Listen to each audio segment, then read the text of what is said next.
now looking for a 2-out hit. Pass through into left field. The Kansas City Royals are walking off into the ALDS.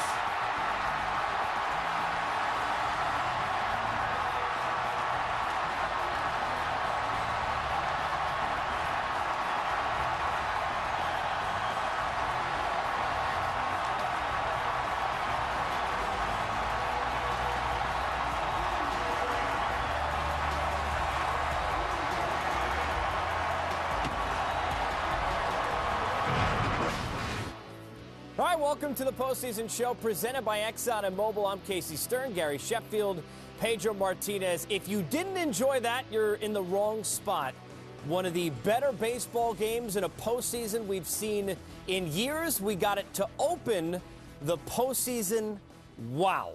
Deep Breath City. We know we're set for a couple of days from now, so let's start there and give you the schedule coming up for what you have on tap on Thursday. At 5:30 p.m. Eastern, we'll begin with our pregame coverage right here at our MLB on TBS studios in Atlanta. The Tigers and O's, Chris Tillman, Max Scherzer get together, and then the Royals, we assume Danny Duffy, against the Angels and Jared Weaver coming up later in the evening. The highlights from this bananas opener to the October postseason, and welcome officially to October. We're here. The Royals hadn't been here, guys, since 1985. Pretty pumped up. Big game James, early going. Man aboard. Brandon Moss, gone. Two-run shot made it 2-0. He'd have a big night, a historic night of sorts for Oakland A's hitters in a postseason. We'll get to that in a minute. John Lester, bottom of the first. Billy Butler at the plate, and an RBI single to left field scored Nuri Aoki, who was in the middle of everything. How well has that deal worked out for the Kansas City Royals? Made it 2-1, and that set up a crazy situation, Shep, with Billy Butler at first base. Well, I kind of know what he's thinking here. You know, he's looking at the guy, not holding him on, you know, and he tried to get out there ahead of time.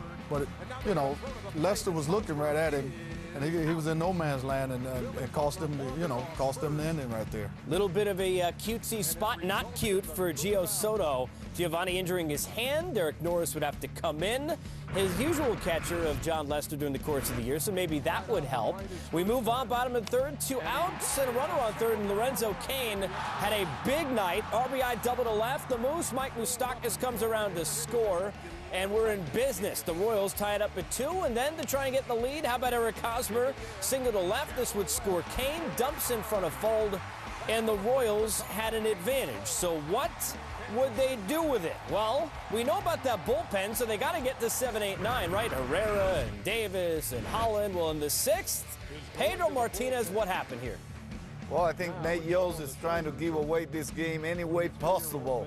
I mean, how many times during the year did you see Nate Yost make this kind of move? You bring Yordano Ventura, not only a rookie, a starting pitcher, and in a very difficult situation. I don't agree with it. I don't agree with that situation. That's not the position that you put that kind of kid in. And also having the three-headed monster in the bullpen. We talked about if we get Shields to go to the 6th inning with the lead, you can bring either one of those three, and they will probably do the job that they needed. And he took a chance with Ventura, and I totally disagree with it. Yeah, it didn't work out. We'll get into what happened and what should have happened. Remember, 2 lefties were there. Finnegan, he looked pretty good. Well, speaking of lefties, John Lester, 1 point retired, 10 straight hitters. And with a 7-3 lead, this was kind of like the A's season, I guess, because they were coasting. They were 72-44 at one point. Here the score is 7-4. You see where I'm going. Things about to go the other direction. Here in the 8th inning, we begin. Billy Butler with a single to right. Lorenzo Cain in the middle of things again. He scores. Eric Hosmer over to third. Then Eric Hosmer would score on a wild pitch. He comes in.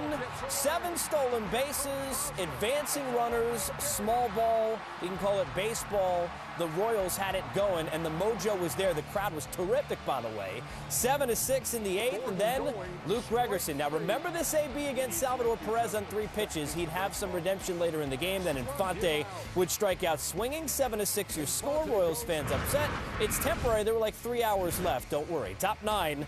Here's Jed Lowry as he steps up to the plate. Some issues in the field in the night here.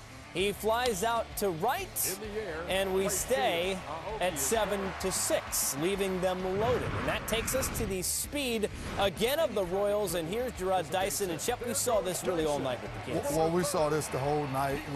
We saw this coming before this game started. It was going to be a National League style play game. Bunting, getting guys over, stealing bases, and creating runs, and getting big opportunities like this to tie the game. I mean, it was huge. Last 5 weeks, terrific ABs constantly from Aoki. Had 11 hits in one big 3-game set down the stretch, helping get into the playoffs. Here, sac fly brings in Dyson, a little swagger. We like to see that. The extra innings.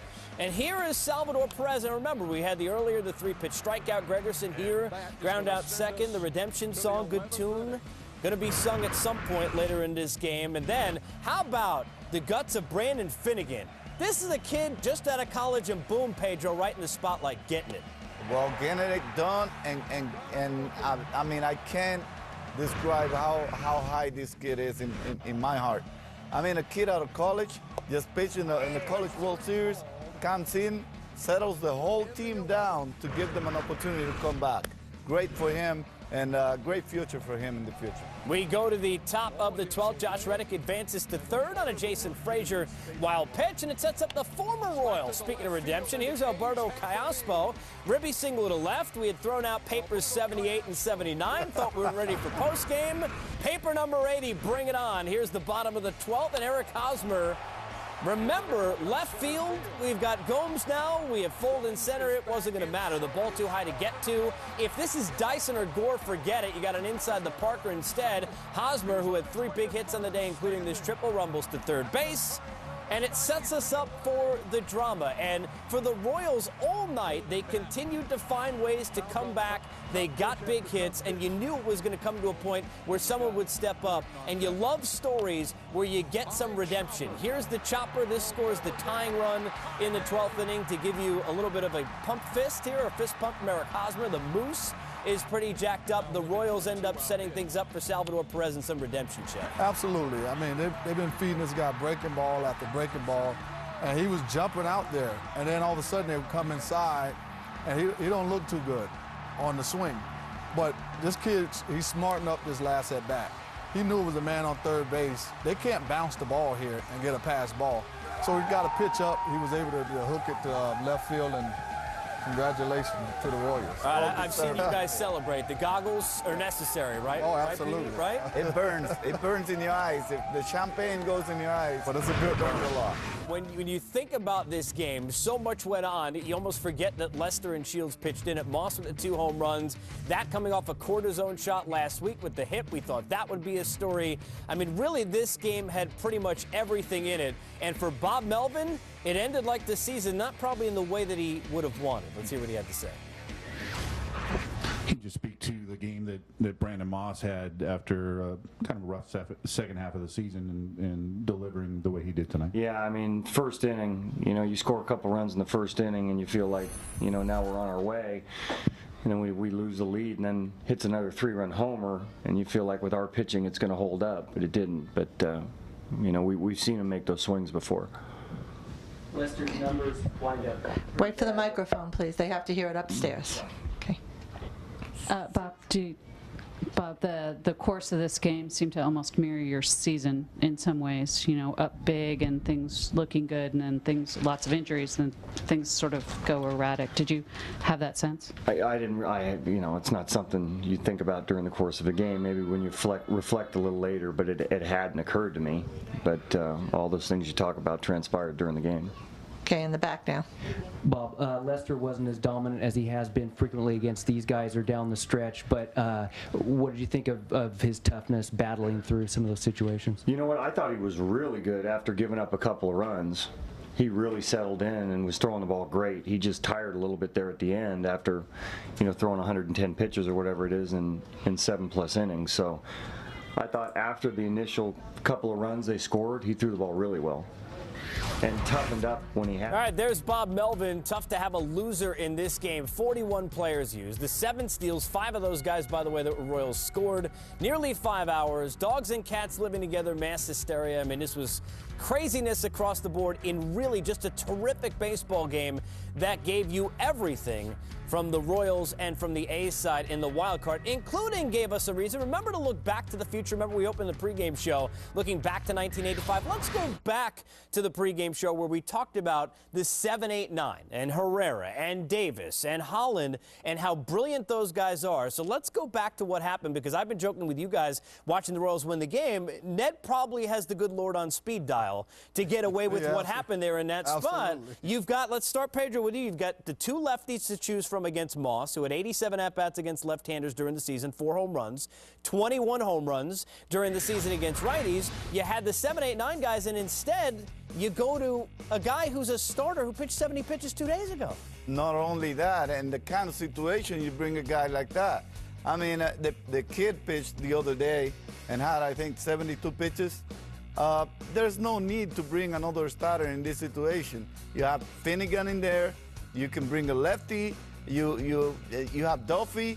You can use anybody against Moss, especially making the statement he made in the first inning and hitting the 2 homers. Too bad one of them was against Ventura. But I would say, remember when Aoki was being the best hitter in the Kansas City Royals game? Well, that was a panic move, right? Well, I think this is another panic move from Ned Yost, and he almost gave the game away. I mean, if Kansas City ends up losing that game, Ned Yost would have been the ugly goat living out of Kansas City today. And you feel bad for Ventura, who comes in inherited runners, a guy who's not used to that situation. It's tough. I know you had a special message you wanted to give him, or Yo, if he's watching. For Ventura, I would say, mi niño, no es tu culpa. Esas no son situaciones donde tú debiste salir. Toda la culpa de todo lo que pasó ahí es de Ned Yost. So, levanta la cabeza, sigue adelante, que tiene un futuro muy brillante. Translated, it was Ned's fault. Don't worry. We won anyway, I think. Chef, how about you? I mean, you're sitting there, you're watching this. We're talking about it before it happened. It was crazy how you could play it out, and you saw it on social networking. And for Ned, love him, but in that spot, man, that's tough. I mean, this is what you brought James Shields over here for. You're winning the game. If I give up 1 run, that's okay. It's going to be one of those games. It's going to be a well-played game, a National League-style game, and we can scrap away and get some more runs. But you brought this guy over here for these moments. If you could have went different ways, you could have either left him in, or if you're going to take him out, you got to bring in a left-hand pitcher to kind of stop the bleeding. And they didn't do that, you know. And you brought a young guy in that's only pitched in the bullpen once this year. And to put him in this kind of situation, that was a disservice to this young man. You know, since we're doing flashbacks, it's only fair, and watch the hair here when we go, that we go back to 2003 and go to a very famous ALCS Game 7. And obviously we saw a manager lose his job in this scenario, and somebody here at the desk knows a thing or two about this kind of spot. Did this remind you of that, Pedro, when you think back to that moment? Of course it did, and also the 04 moment where I was called to pitch in an 8-0 game with 1 day rest. You have sometimes to question and second guess some of the moves managers make. And today I think it's one of those moments where you have to second guess what was Ned Yost thinking at the time he brought Ventura in. Because there's no business for Ventura to be out there. I mean, I think sometimes we try to overmanage the game, I guess. And I know it's going to sound probably weird, but from here we see it easier. From inside it's more difficult. I know that. I've been there. But come on, it made no sense for him to bring that kid in. But you look at the way Brandon Finnegan came in this game, and I mean, he just neutralized the right-hand bats, left-hand bats. It didn't matter. This kid came right after the hitters. You look at a situation like this when you took James Shields out the game. If you got a guy that you feel confident in bringing into a situation like this and being young, bring him in the game right after that to pitch to the left-hand hitter and then extend the innings to get to your Three-headed monster. Now, when we watched this, when we were watching this together, Pedro, you had said other than for Ned to say, I screwed up, made a mistake, not sure what he could say that we'd understand. So let's take a listen. Ned Yost in the presser after the game asked why he made the change to Ventura. Can you talk about the decision to go to Ventura, what your thinking was? We you know, when we have these games, we map out our pitching. And we try to cover all scenarios. If something happens early, we got Guthrie. If we get it past the 5th inning, we're going with our power arms. We had the decision there between Ventura, Finnegan, and Duffy. All 3 young guys. Ventura came into a game earlier this year and actually won it for us by throwing an inning and 2/3 of relief. He was lights out, and we got to that point where we just wanted to bring the gas. We wanted to bring the gas for the 6th. We wanted to bring the gas for the 7th with Herrera, Wade, and Hawley with a 1-run lead, and it just didn't work out, but we covered it. And just to follow up, so Herrera wasn't one of the options, because that's who.